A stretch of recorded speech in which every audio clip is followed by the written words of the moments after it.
Hello, all you beautiful people. It's your girl Asia, the MUA, back with another video. If you are new here, thank you so much for joining me. If, however, this is not your first time here, this is not your first time seeing my face, you already know what time it is. Hey, A-lister, how you doing? Like, for real, how you doing? How you holding up? I know I don't usually come on camera like completely barefaced. I have done my brows, but I wanted to share a story time with you guys because this story actually is like still kind of developing. This story like literally broke maybe 12 hours ago. I have my brows done. I'm gonna go in with my concealer and prime my eyes. Of course, this is the Hard Candy Glamour Flash Concealer.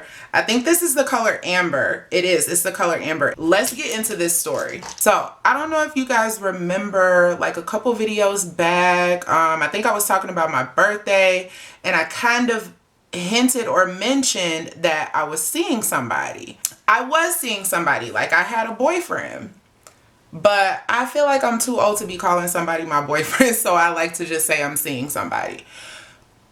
Met this guy in a Facebook group.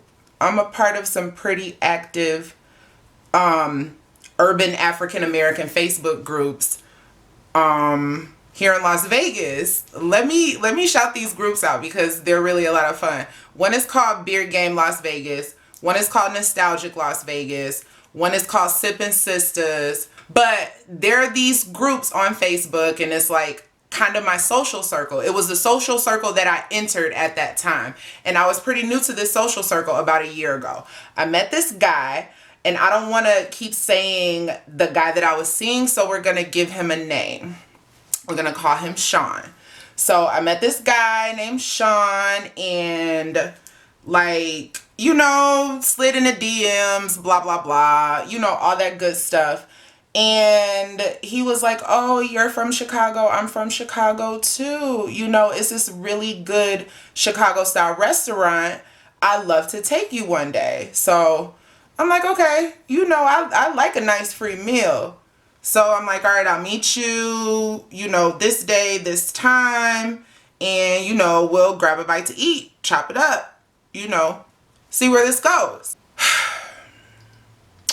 Baby, let me tell you, this first date was probably one of the worst dates I've ever been on in my life. And I feel like I should have known from then. By the way, all this kind of started around maybe June last year. I had, you know, spent some time really chasing after guys that didn't really mean me any good. And I had to like take a step back and do some like self-reflection and figure out why I was doing that. So I felt like I had done that, and I felt like I was emotionally stable enough. Excuse me. I felt like I was emotionally stable enough to kind of get back out there. And being in this new fun, you know, lit ass social circle, it, you know, kind of encouraged that. These are all local Las Vegas people. So it's easy to run into these people in passing at any time. Actually, that's kind of what happens. I'm going to go in and start with some eyeshadow. I feel like I want to start with that. This color right here. So, get to the restaurant. I'm like, okay, whatever. And as we're walking in the door, he says, oh yeah, my cousins are here too, and one of them is really drunk. So I'm like, so of course the date's hella uncomfortable, hella awkward. He ended up being pretty persistent about wanting to see me again. He apologized. He knew the date sucked, and he was really, really sorry, and he didn't mean for the whole situation to turn out how it did, blah, blah, blah. So one day he hit me up and he's like, if you're not busy today, come by. You know, nobody's here. Let me make you lunch. So I'm like, all right. He had already told me he had just moved into this new house in Summerlin, which is like a really nice neighborhood here in Las Vegas. I love houses in Summerlin. So I'm like, all right, let me go see. He apologized some more, and we ended up having a really nice afternoon. So from that good afternoon, we had kind of continued to chop it up, you know. he seemed like a cool dude, and I'm single and he's a cool dude and he likes to pay for meals. Okay. So at this time it was starting to get warmer and warmer out here, and you know, he told me he had just bought this house. I remember specifically that he told me he just bought that house in Summerlin, because that was one of the things that impressed me the most. I'm like, damn, he just bought a house in Summerlin. Okay. I like guys that buy houses, you know. So I'm like, okay, cool. You know, he having barbecues and inviting people over. So in this way, I'm meeting other people from the Facebook groups that I interact with regularly. So that's super cool.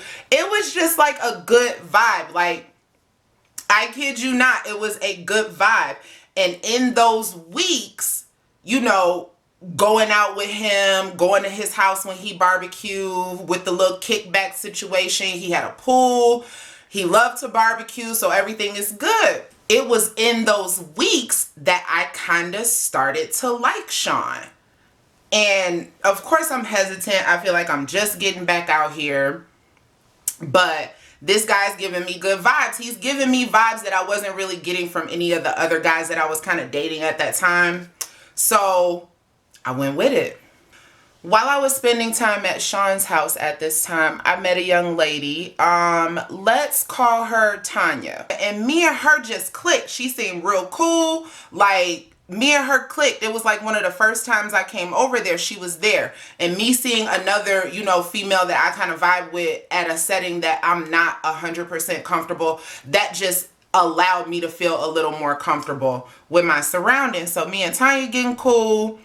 Me and Sean getting cool. So I'm like talking to Tanya one day like, yo, I think I like Sean. And she like, oh girl, I could tell already. I think he like you too. So I'm like, all right, cool. I could tell he was, you know, he was giving me vibes like he liked me. So I was really trying to keep this look all berries and all violets, but I picked up the deuce first and now I have the Zulu. I want this purple right here, actually.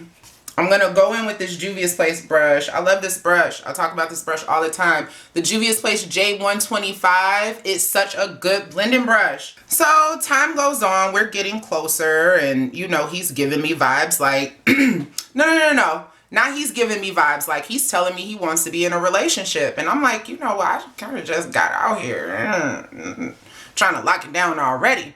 So, you know, I decided that I wanted to take things slow. So we start seeing each other a little more often, but I didn't feel like it was exclusive. I remember talking to my friend one time and I was like, I think I'm his girlfriend, but he not my boyfriend. And we both laughed at that. So time keep passing, feelings keep growing, and my car went down. I think my radiator was busted or something like that. And he like, you know, I got degrees in engineering. I could fix anything with an engine and blah, blah, blah, blah. You buy the part, I'll fix your car. And he could see that I was stressed out. So he offers to fix my car. Not only does he offer to fix my car, but he gave me his car to drive. I had an issue and this dude took charge of the issue and he is actually helping me resolve it, because you know, a lot of times you'll be messing with a dude and stuff will be getting real and he'll be like, damn, ma, that's crazy. We all know them. So it was at this time that I kind of started taking him a little more seriously, and people that were no longer interesting me, I kind of stopped interacting with them as much as I used to. So basically I'm getting closer to this dude and I'm cutting off all my hoes. So as we're getting closer, let me tell y'all about the backstory this guy was spinning. I'm going to go into the Violets by Juvia's Place, and I'm going to dip into that pretty deep purple right there. Sean told me that he was retired from the Army. They paid for his education. He was born in Mississippi and he grew up in Chicago. His dad was dead. His mom had passed from lupus. He had brothers and sisters that were still in Chicago because I ended up meeting his nephew. He told me he was a trust fund baby. Told me he had like millions of dollars in this trust that his uncle was the executor over because his family was Haitian and they had this business, and then when his great grandfather died, he left the business to him, and just spinning this fantastic backstory, right? And I'm just like, okay, that's crazy. Telling me all these war stories about how he got blown up in a Humvee. Like, at this point, I'm just regurgitating things that he told me. I don't know if any of this is true. I don't know if any of this is false.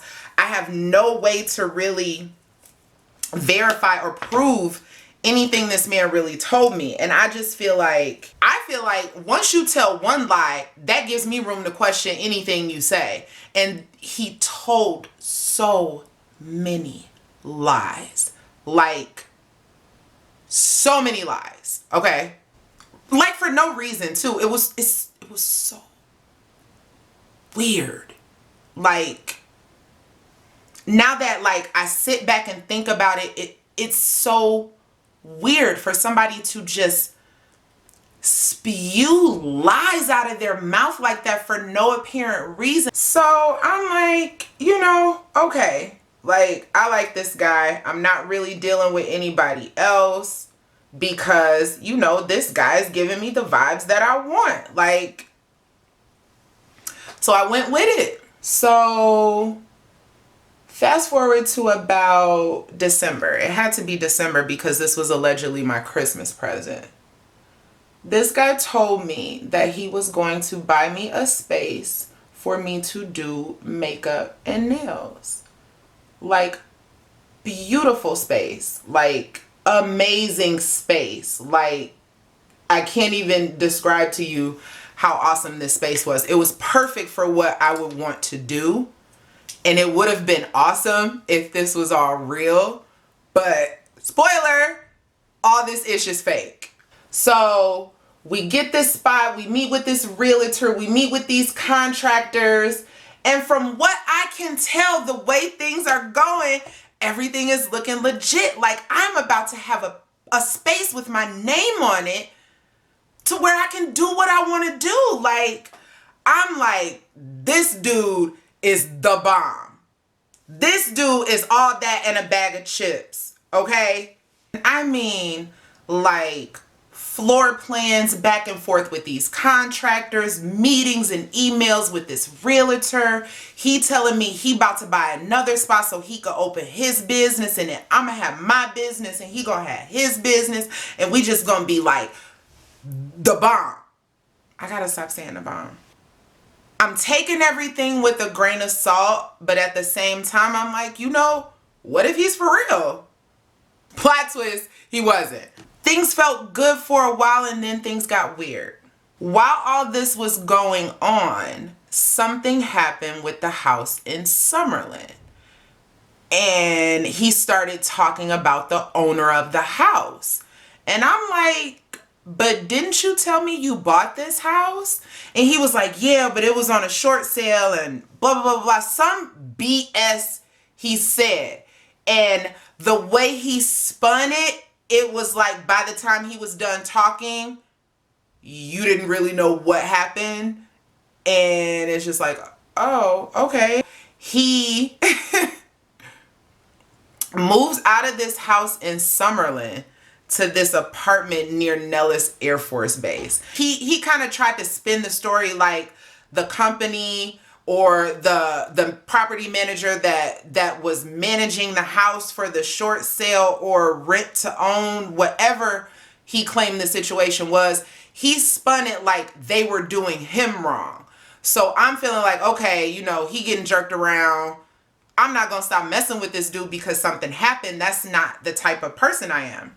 But things just continue to get weirder and weirder. So when I would ask Sean about, the status of what was going on with the shop, what was going on with his venture, he would just be like, oh, well, the realtor is really interested in me buying that whole building right there, that whole little corner where all that stuff is. And I'm like, oh, that would be great. Like, went in there and signed a lease, like all kinds of stuff. Like, I'm sitting there while he's signing the lease to this property, and I'm like, oh my God, this is really happening.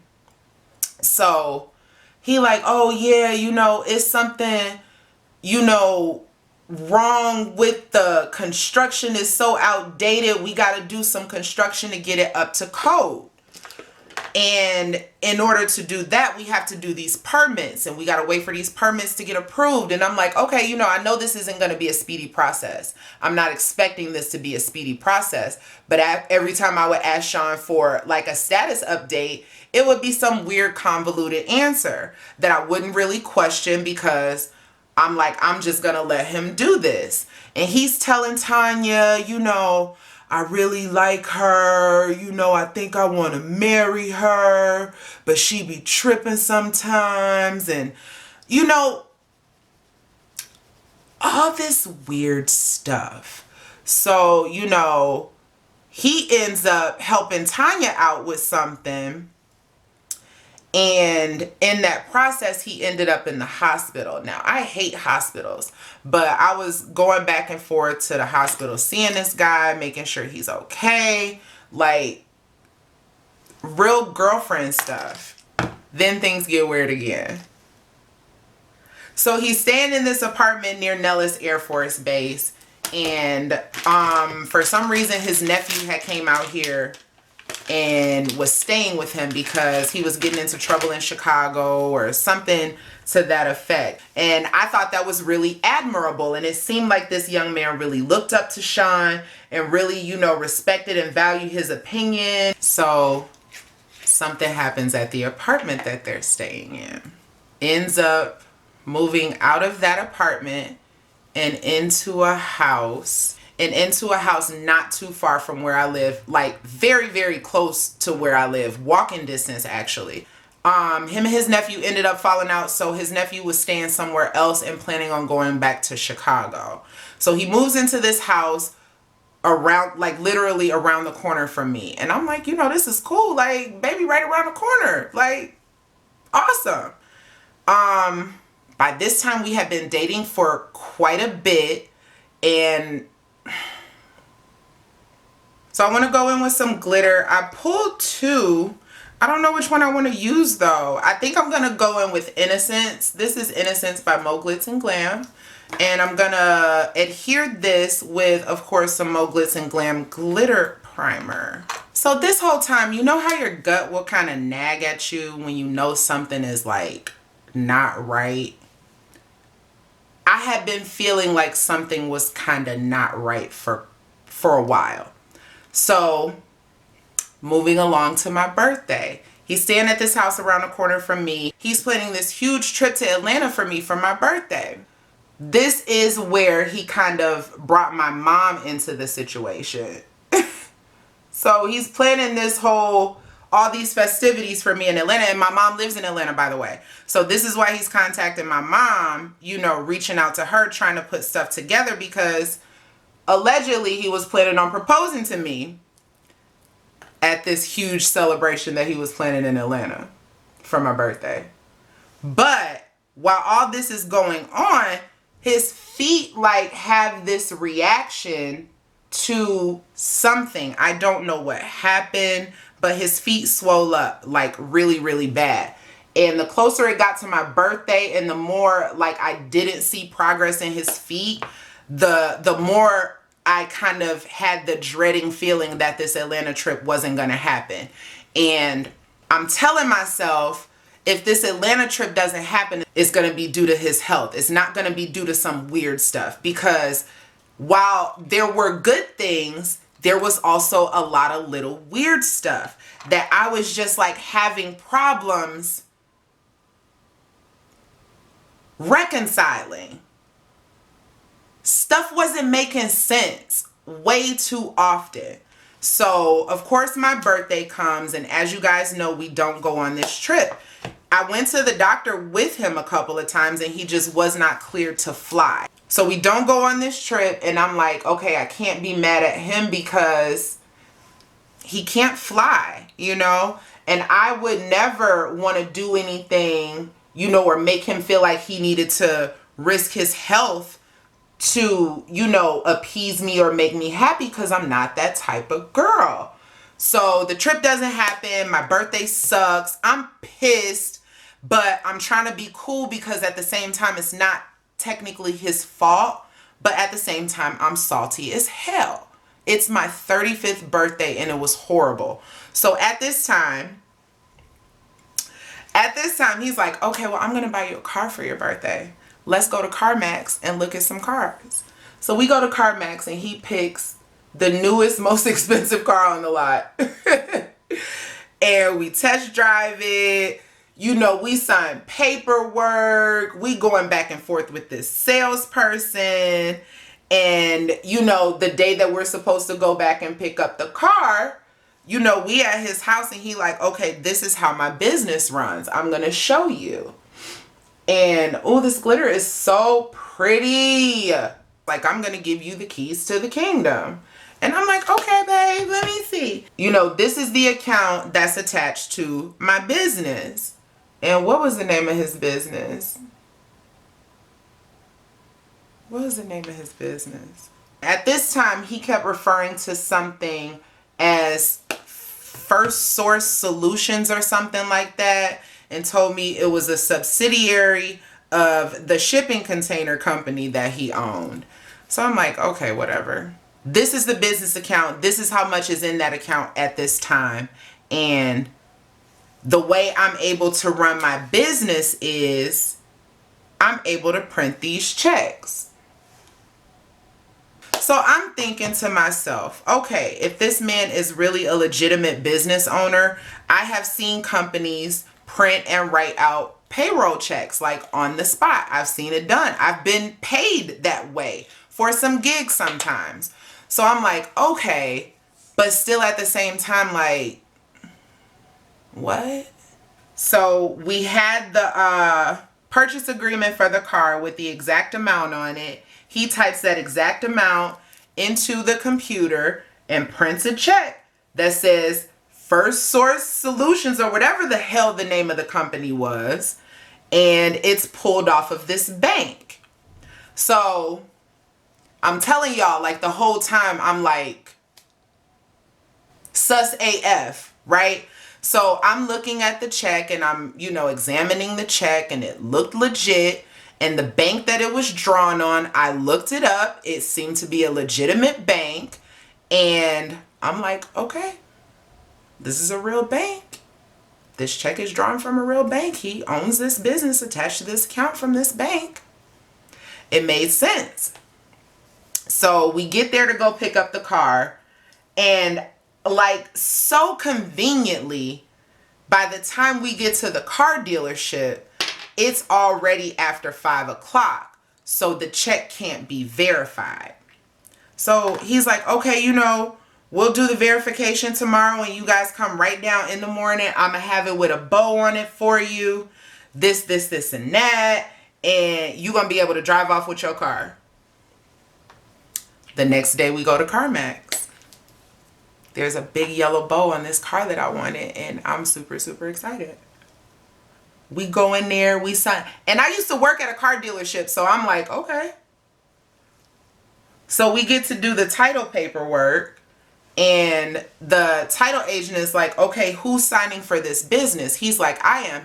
She's like, okay, I need something authorizing you to sign for this business. She's like, I need a power of attorney, you know, from the owner of this business. And I'm like, well, if you're the owner of the business, why can't you just sign it? Oh no, I got to get a power of attorney from my uncle because, you know, so I'm like, so at this point, I knew I wasn't going to get this car.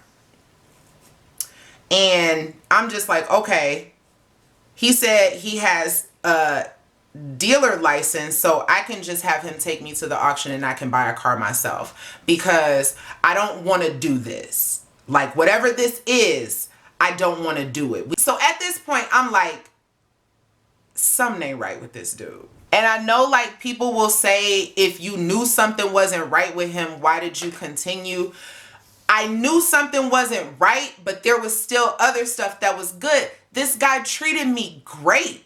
He took care of me. Like when I had an issue, the issue got resolved because he would resolve it. So while I'm side-eyeing some stuff, I'm still like connecting and relating to other stuff. And like I said, I like this guy. I'm just feeling like I'm figuring out how to deal with him. And looking back in hindsight, that's a horrible thing to say. I shouldn't have to figure out how to deal with somebody I'm in a relationship with. Not in the sense that I'm talking about. Does that make sense? So at this house that he had around the corner from me, he had ended up adopting a dog and told me that he had to move out of that house because that HOA didn't allow the specific breed of dog, which made sense because the dog was a pit. And I know a lot of places that do allow pets do have breed restrictions. And he was like hiding the dog, and the HOA came by and saw the dog outside or something like that, so he had to move. But I pulled up at that place one day and there was a 5-day notice on the door. And it said the rent was due and it was like $1,300. And I'm like it was on the front door when I knocked on the door to go over there. He like, oh man, my uncle ain't paid the rent yet because, allegedly his uncle is the executor over this trust fund that he has. But then the situation happened with the dog and the HOA told him he had a week to get out. So I'm like, okay, that's unfortunate, because I like the dog. Just really like making connections with this person. I went to the adoption agency with him when he adopted the dog. It was just like relationship stuff that I had been looking for and I wasn't really getting. That was one of the reasons that I feel like I kind of put on my rose-colored glasses. But while I had on these rose-colored glasses, I was still like peeking over the top of them like, yeah, I see you. This dude says he's going to buy a house. We go and look at these houses around the corner in this community that they're literally building houses from the ground up at. I watched him print this check for the down payment of this house. I watched him sign the paperwork to buy this house. And I'm just sitting back like, and he telling my mom all this stuff. I'm going to propose to your daughter. I just bought a house for her. This, and this is going on with the shop. And just really spinning this whole tale. Whole fairy tale. Cinderella, Sleeping Beauty, Snow White and the 7 MFing dwarves, okay? He has to move out of the house that's like around the corner from me. He finds another house like really, really quickly, like uncanny quick, like the way he finds houses and places to live and moves into them and moves out so abruptly because of some unforeseen reason. And this happened 4 times in a matter of 8 months. This guy moved every 2 months. After this whole situation hit, and I'm like questioning more stuff, and I'm like really like pressing him on stuff and asking questions, he kind of fell back. Things just started getting weirder and weirder, and it was like no relief in sight for the weirdness. Like it just things kept getting more and more questionable, and I'm just getting more and more uncomfortable. And I ended up talking to my mom about it, and she was like, oh yeah, I just want to let you know, oh boy is full of crap. And I'm like, yeah, mama, I kind of picked up on that. She was like, okay, I'm glad you know, and she like, I'm not telling you what to do, but I just want you to know this dude is full of crap. Because it was like, it was so hard for anything he would say to like really come to fruition. The big things, like the little things, like, give me a few dollars here and there, like, little stuff, making sure I had gas in my car, stuff like that. But those were the things that kind of got me hyped. All the big things those weren't the things that interested me. I never asked for any of that stuff. These are all things that he offered. Like yesterday on Facebook, he posts this. And as soon as I saw it, I was like, what are we doing here? So I hit up Tanya and I'm like, hey, am I tripping or should I cuss him out or go mess his bike up? So Tanya says, I'm at the mess his bike up point. But, you know, if you want to cuss him out, go ahead and cuss him out. Then she follows that with, do you have a minute? Because I really been wanting to talk to you. Because me and Tanya had kind of grown a little distant because Sean was telling me about all the stuff Tanya was doing. Like she was trying to jerk him over. When of course the whole time Sean was jerking Tanya over. Me and Tanya get on video chat. And it all just like flooded out. So this whole situation, the whole time when I first started, you know, dealing with Sean, he was in this situation with Sarah dealing with this car that he was like subleasing to her. I don't know if you want to say. Telling me the whole time how dirty Sarah did him when really he was doing Sarah dirty. Taking the money that they were giving him to take care of the major expenses in their lives, and he was just keeping the money and not doing any of the things that he was telling them he was gonna do. It's absolutely disgusting. And it seems he only did this to single women in vulnerable positions. At this point, I hadn't spoken to Sean other than maybe our usual good morning that day. But I haven't spoken to Sean. I didn't even say anything about the post when I saw it. I screenshot it and instantly hit Tanya up.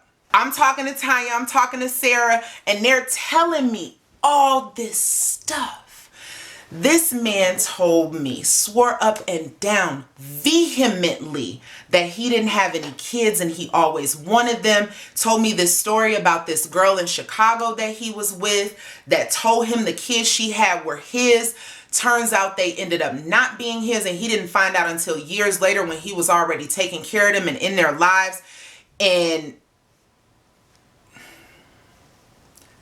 turns out this guy has at least one kid that I know of, at least one kid. And the young lady that is the mother of this child had this baby right before I met him in June last year. This child, I think, is about to turn 1 in May. So right before I met you, the woman you were dealing with had your baby. And you told me every time we talked about kids that you wanted kids so bad, and talked about how you never got the chance to have any because you didn't meet the right person and your ex messed you over so bad, you're scarred and you're so scared, but you want kids so bad. So the young lady that is the mother of this baby is Sarah's friend, like Sarah's good friend. And they were all close together. That's how him and the young lady started messing around, because they were all like in the same social circle. What? So I'm talking to Sarah and she like, yeah, my friend wants to serve him child support papers, but she doesn't know where he lives. I said, I do.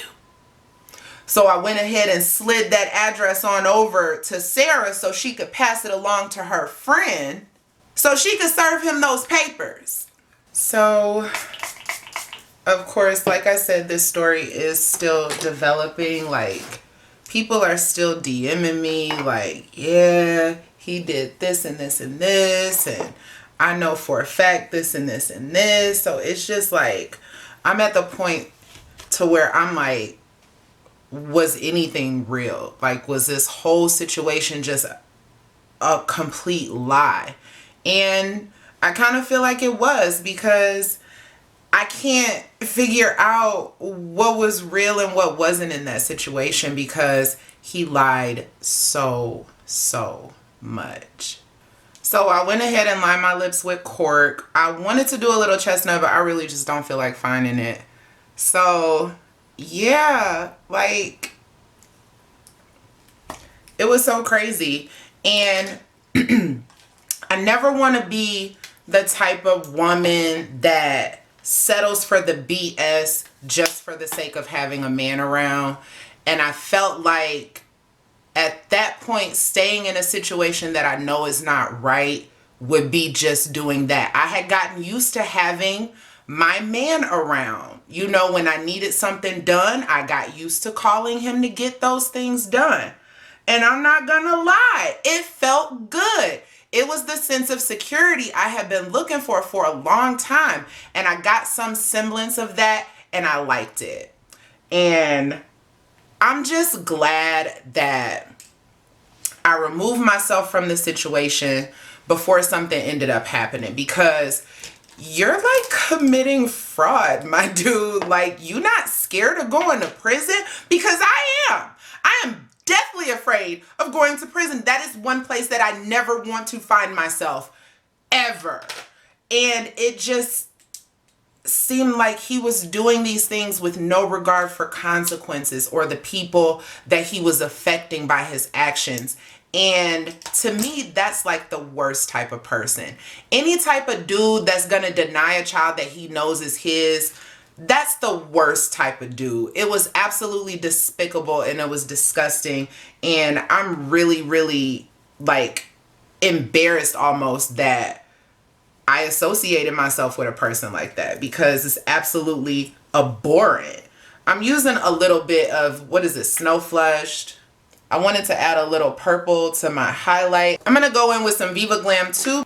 So I guess like that is this story in the smallest nutshell that I can condense it down to. Of course, there are, you know, like a ton of other details and, you know, other certain situations that I just kind of omitted for the interest of time. But basically, this is the gist of the story. I was dating this guy very seriously, very exclusively, and he turned out to be like a whole ass criminal. And it sucks because, like I was saying when I was talking to Tanya, like, I didn't send for you. You came for me. I never asked you for anything. You offered all these extravagant things in this whole facade of this lifestyle when you never really had to. I probably would have just liked you anyway if you would have just been yourself, because that's really what I'm looking for, is that genuine connection. And I thought I had it, and unfortunately things didn't work out that way, but I'm okay. Tanya literally just sent me a message right now asking me if I'm all right. And I am like, I had a hard time last night. I even shed a couple of tears because like, it's just disheartening. You know, I'm not getting no younger. So, I mean, I'm cute and all, but you know, I ain't getting no younger. And it was just really disheartening to feel like I was finally ready to do things right and get the happy ending, and he's just so whack. He's such a loser. Like, really such a loser. I don't know who you out here messing over at the end of the day. I don't know who riding around looking for this man while I'm riding in the car with him, while I'm at his house. And you know, it could just potentially be something that could literally put me in danger, and nobody is worth that. I have two little people that I would lay my life down for, and the only thing that would take me away from them is God. So anybody that gets in the way of that doesn't care about you. And at the end of the day, I had to realize this dude don't care about nobody but himself. And it's so weird the way he went about everything. Let me know what you guys think below. What type of experiences have you guys had? Like, this this whole situation like really had me reeling. I had to pray to God. I had to write in my journal. Like, I really had to process this whole situation, but I feel like I had already started processing it before, like the end had started before it was actually here. And I just thank God for discernment, and I'm just thankful that I made it out of this situation without something happening to me. Because, dude, if you made it all the way to the end of this video and you listened to this whole story, thumbs this video up. Let me know you enjoyed this video. Don't forget to like, don't forget to comment, don't forget to subscribe. Turn on that bell so you never miss a video. Thank you guys so much for watching. I pray for you guys' safety. I pray for you guys' health. Please take care of yourselves, take care of each other, and stay safe. Until next time, stay beautiful.